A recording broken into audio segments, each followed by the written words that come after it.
Assalamu alaikum, karibuni jikoni kwa Aroma Zanzibar. Leo natengeneza keki hiyo nzuri kama mnavyoiona.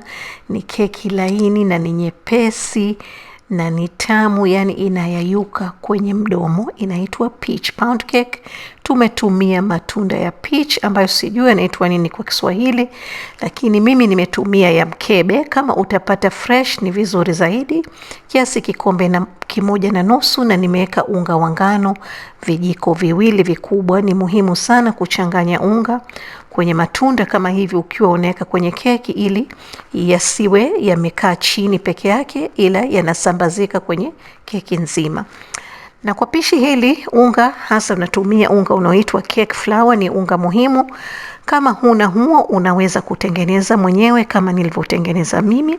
Kwa kila kikombe cha unga wa ngano utatoa vijiko viwili vikubwa, halafu utaweka unga wa cornstarch vijiko viwili vikubwa, yani kiasi sawa sawa. Halafu tutaanza kusaga siagi ambayo ni kikombe kimoja. Siagi sio laini, sio baridi na ni laini. Halafu tutaanza kuweka sukari kiasi kikombe kimoja na robo, kidogo kidogo na kwa mwendo mdogo mdogo.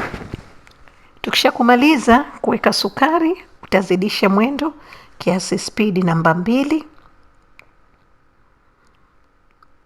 Halafu tutasimamisha ili tukwangure huku pembeni, na hii ya kati tuitoe ili mchanganyiko wetu upate kuchanganyika vizuri na sawa sawa kwa pamoja. Halafu tutaendelea kusaga. Nataka mchanganyiko wako uwe mweupe na mlaini kama hivi. Halafu tutasimamisha tena, tutakwangura hivyo kabla hatujaendeleza kuongeza viungo vingine. Na kwa ladha unaweza kutumia Arki ya vanilla. Mimi ninapenda kutumia Arki ya almond, yani lozi. Nimetumia nusu kijiko kwa vile ni kali sana, lakini kama utatumia vanilla unaweza kutumia kijiko kimoja.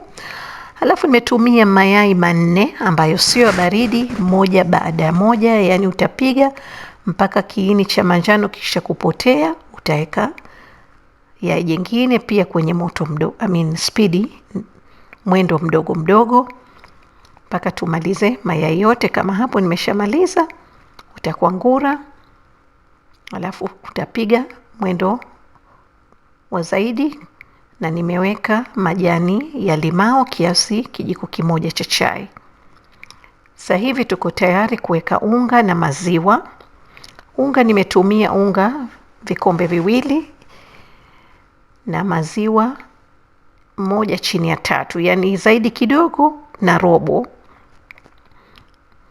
Taweka unga kwanza, halafu maziwa, halafu unga, halafu maziwa, halafu tutamalizia unga. Na kwa unga nimetumia baking powder nusu kijiko na robo kijiko ya chumvi.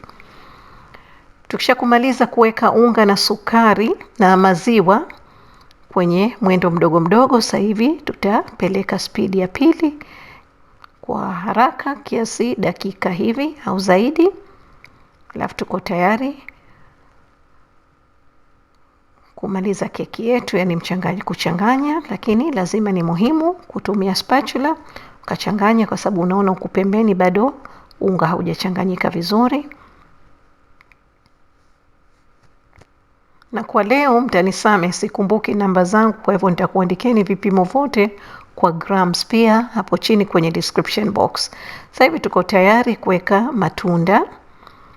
Utachanganya vizuri hivyo, yani folding. Hakikisha moto wako wa oven uko tayari kwenye 325 Fahrenheit, na keki hii ina bake kwa muda wa dakika 60 mpaka 70. Yangu mimi nimeoka kwa dakika 65. Kwa hivyo muhimu kisha kufika 55 uanze kuangalia.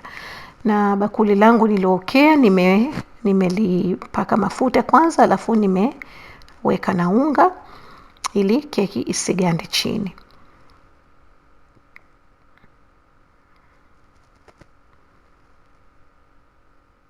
Hii keki sana inapikwa siku za sama, kwa sababu ya matunda inakuwa inapatikana kwa urahisi, lakini mimi sikupata yaliyoiva, ndio maana nimetumia ya mkebe.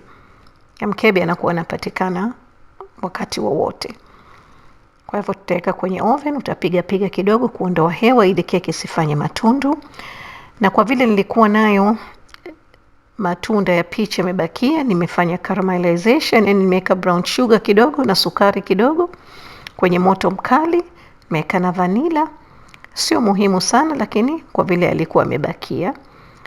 Keki yetu sasa hivi imeshapoa, lakini sio kamili, yani sio baridi, lakini ni wakati mzuri sasa hivi wa kuitoa. Na kama umeweka bati lako, yani umeliprepare vizuri, keki yako itatoka vizuri bila kuganda. Kama hivyo mara moja. Sasa hivi tutaacha ipoe kabisa kabla hatujaweka sukari ya unga kama hivi. Na keki hii hasa ni nzuri kula hivi pekee, lakini unaweza kuiserve na whipped cream na fresh fruits au pia na ice cream, au kama mnajua dada Aroma anapenda mambo ya extra, tukafanya caramelized peaches, utakavyopenda mwenyewe. Asanteni sana kwa kuwa nami, nashukuru sana kwa support na mapenzi mnayonionyesha, na mtakuta viungo na vipimo vote hapo chini kwenye description box. Na nawatakia siku njema. Mimi sasa hivi nakwenda kumaliza keki yangu, kunywa na chai au kahawa. Asanteni sana, karibuni tena.